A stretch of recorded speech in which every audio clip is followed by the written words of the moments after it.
ya. Kemudian di bawah juga diatur terkait dengan masalah biaya anak-anak. Itu harus disampaikan dan didiskusikan.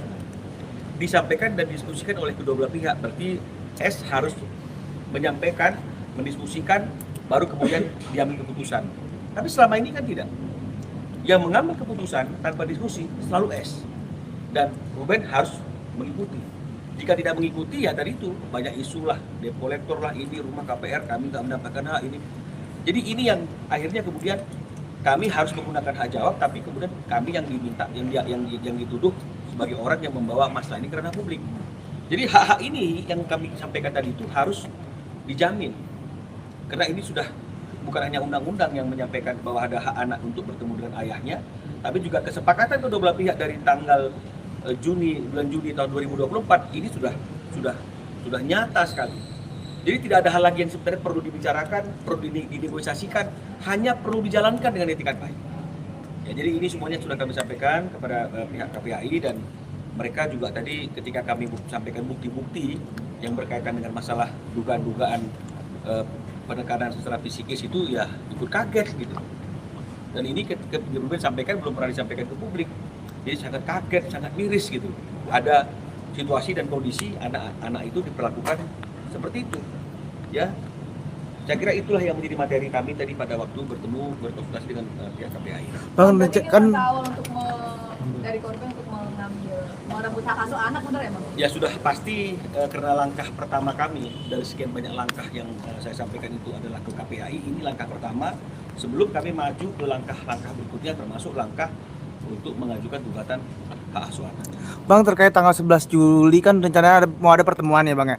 Apakah akankah peran KPAI akan ada di situ Bang atau gimana Bang? Tidak ada, karena ini joint meeting antara S dengan Ruben Onsu ya. Jadi kita itu tidak akan melibatkan pihak manapun, karena kalau misalnya KPAI ini dia akan memiliki SOP dan mekanisme sendiri seperti yang disampaikan oleh Pak Aris sebagai ketua KPAI. Jadi kami tidak akan mengintervensi proses itu, silakan berjalan, dan sampai pada akhirnya ada satu kesimpulan yang akan dikeluarkan oleh KPAI tentang situasi yang ada. Apakah memang masih bisa dimediasikan apa tidak? Tapi saya rasa itu pasti di luar upaya-upaya hukum yang akan dilakukan oleh pihak Ruben Onsu, karena memang jelas dan tegas fungsi KPAI ini tidaklah sampai kepada fungsi untuk mengambil keputusan secara hukum. Meskipun dia memiliki kewenangan untuk merekomendasikan masalah-masalah itu secara hukum. Apakah itu nanti ke pengadilan, apakah nanti misalnya kalau ada indikasi pidananya ke kepolisian, mereka boleh merekomendasikan. Jadi makanya kita tidak akan mencampur aduk antara KPAI dengan upaya-upaya hukum yang akan kami lakukan ke depan.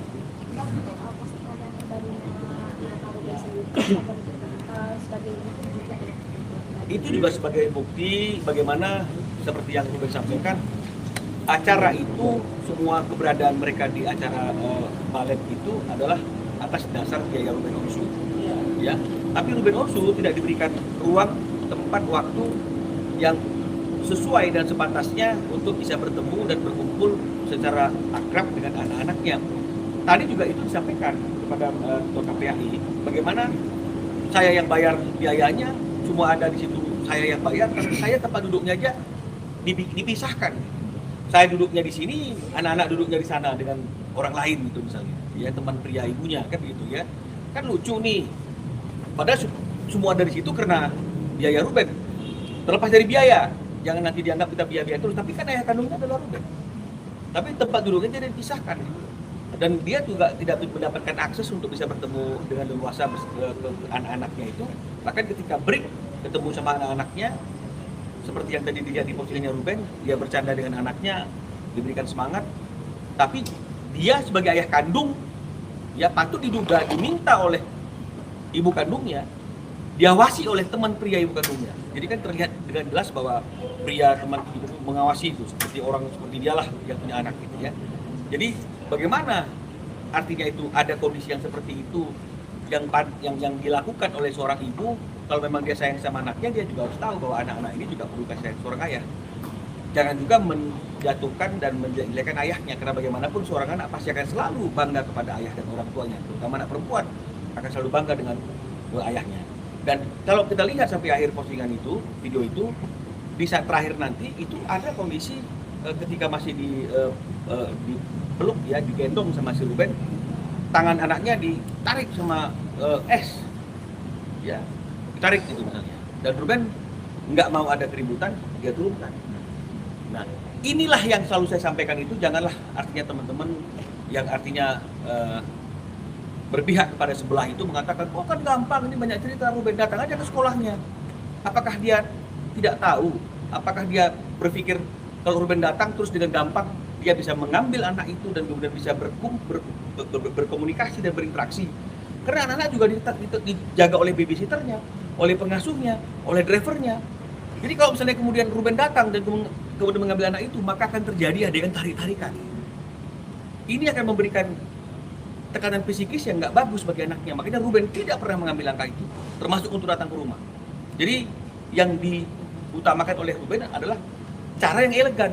Apa tuh cara elegan? Sudah diatur kok di akta, jalankan saja. Sudah diminta kok dengan santun, jalankan saja.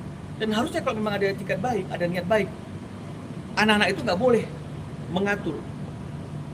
Karena dia masih di bawah umur, harus orang dewasa yang mengatur dia. Jadi harusnya disampaikan, kamu jangan playdate dulu hari ini.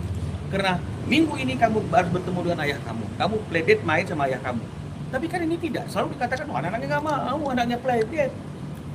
Itu kan tidak sesuai dan bertentangan dengan apa yang sudah diperjanjikan dalam Akta 39.